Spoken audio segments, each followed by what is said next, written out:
जय हिंद स्टूडेंट्स।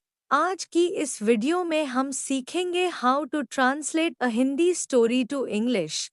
मैं आपको गारंटी देती हूँ आज आप कुछ नया सीखेंगे, तो आप इस वीडियो को अंत तक देखें। So let's start this video. Sumit Bihar के एक छोटे से गांव में रहता था, जो सिवान से कुछ 20 किलोमीटर दूर था। Sumit lived in a small village in Bihar which was some 20 kilometers away from Siwan. वह रोज सुबह अपने पिताजी के साथ खेतों में जाके काम करता था। He used to work in the fields with his father every morning, लेकिन उसे सिविल सर्विसेज की तैयारी करनी थी। But he wanted to prepare for the civil services. घर में पैसों की बहुत तंगी थी। There was a financial problem in the house. पर फिर भी उसने किसी तरह ग्रेजुएशन पूरा कर ही लिया। But he somehow managed to complete graduation. एक दिन उसने अपनी इच्छा अपनी माँ को बताई, जो कि एक सामान्य गृहिणी थी। One day, he told his desire to his mother, who was a simple housewife. Sumit की बात सुनकर उसकी माँ बहुत भावुक हो गई। After listening to Sumit, his mother got very emotional. और उन्होंने सोचा कि अपने होनहार बेटे के लिए वो जरूर कुछ उपाय निकालेंगी। And she thought of devising a way for his sincere son. जब उस दिन सुमित के पिताजी घर आए तो उसकी माँ ने उनसे इस बारे में बात की। When Sumit's father came home that day, his mother talked to him about it. पिताजी ने कहा कि बरसात और कीड़ों के कारण पिछले साल फसलों को बहुत नुकसान पहुंचा।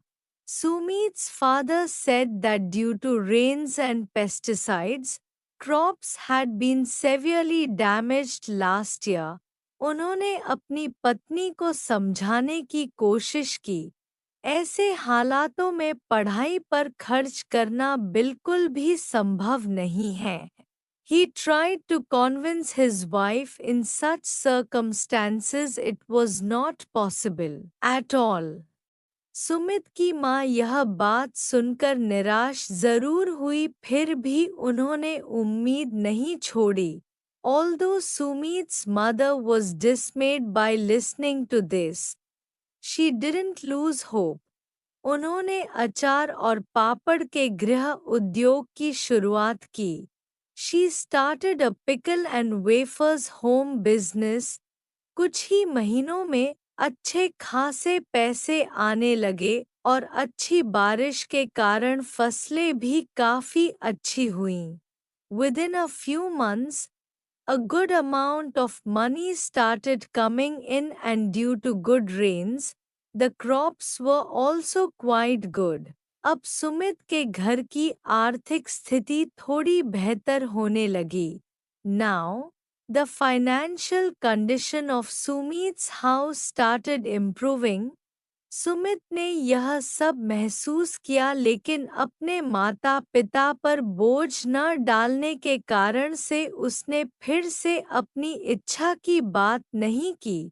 Sumit realized all of this, but to avoid being a liability to his parents, he didn't discuss his desire any further. एक दिन जब वह सुबह उठा तो उसने देखा कि डाकिया चिट्ठी छोड़ कर गया है। One day when he woke up in the morning, he saw that the postman had left a letter. उसे खोलने पर उसने देखा कि उसमें ट्रेन की टिकट और कोचिंग क्लास की जानकारी है। On opening it, he found a train ticket and coaching classes details. अचानक पीछे से पिताजी ने उसके कंधे पर हाथ रखकर बोला, बेटा, अपनी पढ़ाई पूरी कर और अपना IAS बनने का सपना साकार कर। Suddenly from the back, his father keeping his hand on Sumit's shoulders, said, "Son, complete your studies and fulfill your dream of becoming an IAS officer." Sumit की आंखें नम हो गई। Sumit had tears in his eyes. और उसने अपने माता पिता से वादा किया। And he promised his parents कि वह एक दिन उनका नाम रोशन करेगा। That he would make them proud one day. और फिर अगले ही दिन वो दिल्ली के लिए रवाना हो गया। And then the very next day, he left for Delhi. Thanks for watching. Do like the video, share this to your friend, and don't forget to subscribe my channel.